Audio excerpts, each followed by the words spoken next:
پانی مارنے کے لیے نہیں آئے گی۔ ساجدہ کی آواز اسے سنائی دی تو وہ اٹھ بیٹھی۔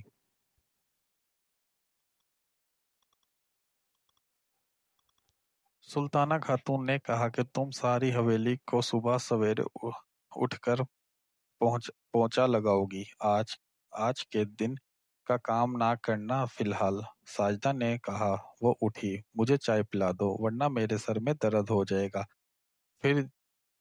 پھر جو کام کہو گی کر لوں گی۔ حریم نے ساجدہ سے کہا۔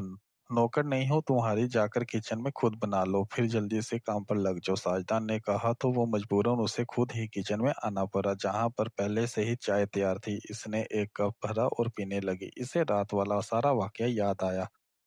جو کام وہ کرنے گئی تھی وہ بھی نہیں ہوا، الٹا شام میر کا اتنا بھیانک روپ اسے دیکھنا پڑا۔ چلو پراٹھے بنانا شروع کرو، نوری نے اسے دیکھ کر کہا۔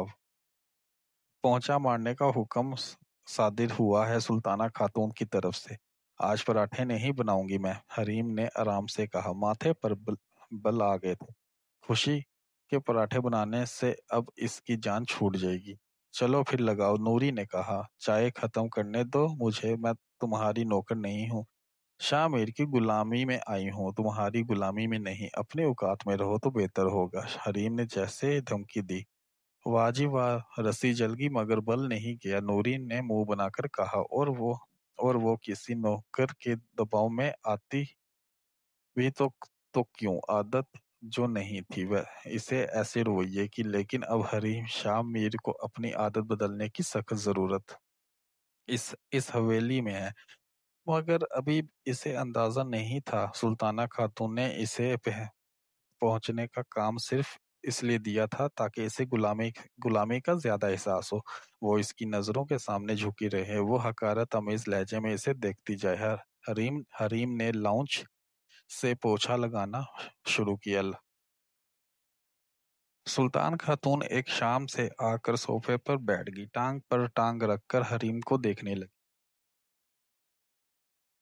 اسے باور کرا رہی تھی کہ وہ باندھی ہے۔ تھوڑی دیر بعد شاہ میر اپنے کمرے سے نکلا، دیکھا تو حریم پوچھا لگا رہی۔ حریم نے سر اٹھا کر ایک نظر شاہ میر کی آنکھوں میں دیکھا، دونوں کی آنکھیں چار ہوئیں۔ زخمی نظروں سے شاہ میر کو دیکھنے کے بعد اس نے نظریں جھکا لیں اور پھر سے پوچھا لگانا شروع کیا۔ شاہ میر نے اپنا نچلا لب دانتوں سے کاٹتا ہوا وہاں سے گزرنے لگا تو جان بوجھ کر سلطانہ خاتون نے اسے مخاطب کیا۔ یہاں آؤ شاہ میر، مجھے تم سے ضروری بات کرنی ہے۔ سلطانہ خاتون نے حکم دیا تو وہ آ کر بیٹھ گیا۔ جی بولیں ماں، ہمیشہ کی طرح اس نے فرمانبرداری سے کہا۔ میں سوچ رہی ہوں کہ تمہاری شادی کر ہی دوں، اب کب تک جنید کا غم مناتے رہو گے؟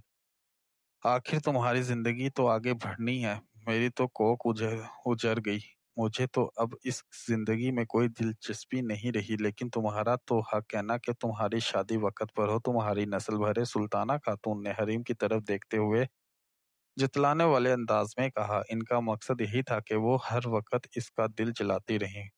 اماں، میرا دل دکھ سے لبریز ہے اس وقت، 8 ماہ بھی کوئی عرصہ ہوتا ہے اپنے بھائی کی موت بھلانے کے لیے، شاہ میر نے کہا۔ لیکن بیٹا، دنیا تو یہی سوچے گی نا کہ میں سوتیلی میں ہوں اور تمہاری خوشیوں کے بیچ میں آ رہی ہوں، جتنا بھی خیال رکھوں تمہارا، لیکن یہ سوتیلی ماں کا لیبل تو ہمیشہ مجھ پر لگا ہوا ہے۔ سلطانہ خاتون نے کہا۔ عبید سے بات ہوئی ہے آپ کی؟ شاہ میر نے موضوع بدلا۔ نہیں، وہ شہر میں ہوتا ہے تو اسے ماں کی یاد کہاں آتی ہے، ایک جنید جو مجھے ہر پل یاد کرتا تھا۔ عبید کی تو اپنی ہی ایک دنیا تھی، سلطانہ خاتون نے کہا۔ عبید ان کا جنید سے چھوٹا بیٹا تھا جو کہ ابھی کالج میں پڑھ رہا تھا اور شہر میں رہتا تھا۔ اچھا اماں، میں چلتا ہوں، مجھے ضروری کام سے جانا ہے، شاہ میر کہتا ہوا اٹھا، نہ چاہتے ہوئے بھی اس کی نظر سے حریم کی طرف چلی گئی، جو اب پونچھا لگاتے لگاتے راہداری پر پہنچ گئی تھی۔ شاہ میر کے جوتوں کی آواز سن کر اس نے پھر سے سر اٹھایا، دونوں کی نظر ایک بار پھر سے مل گئی۔ رات کا والا سارا منظر دونوں کے ہی ذہن میں گھوم گیا۔ آنکھیں دیکھیں تو میں دیکھتا رہ گیا، اس کی آنکھیں دیکھ کر پھر سے شاہ میر کے دل سے آواز آئی، لیکن وہ سر جھٹک کر آگے بڑھ گیا۔ حریم کو آج اپنا آپ بہت چھوٹا لگ رہا تھا کہ شاہ میر کے سامنے آج وہ واقعی ہی اسے محسوس ہو رہا تھا کہ وہ غلامی میں آ گئی ہے۔